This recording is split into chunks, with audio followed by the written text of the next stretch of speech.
కోమటిరెడ్డి రాజగోపాల్ రెడ్డికి మంత్రి పదవి లభించబోతోందట. విద్యాశాఖను కోమటిరెడ్డి కేటాయిస్తారనే టాక్ కూడా నడుస్తోంది. సోషల్ మీడియాలో ఇప్పుడు ఈ ప్రచారం జోరందుకుంది. కోమటిరెడ్డి రాజన్న టీం పేరిట పోస్టులు పెద్ద ఎత్తున వైరల్గా మారాయి.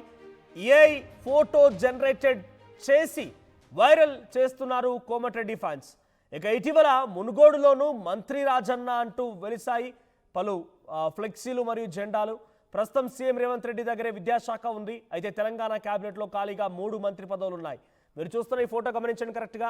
బాస్ రాజన్న కోమటిరెడ్డి రాజగోపాల్ టీం అనేటువంటి పేరిట వెనకాల ఎగ్జాక్ట్గా సెక్రటరియట్లో ఆయన ఛాంబర్లో కూర్చున్నట్టుగా department of education honourable minister education minister అని చెప్పి ఒక బోర్డు కూడా ఉంది చూడండి. So department of education Komatireddy Rajagopal Reddy ఆ కుర్చీలో కూర్చున్నట్టుగా, కింద హానరబుల్ ఎడ్యుకేషన్ మినిస్టర్ అన్నట్టుగా ఉంది. సో కోమటిరెడ్డి రాజన్న టీం పేరిట ఏఐ జనరేటెడ్ ఫోటోస్ ఇప్పుడు సోషల్ మీడియాలో వైరల్గా మారాయి. 3 మంత్రి పదవులు మిగిలి ఉన్నాయి.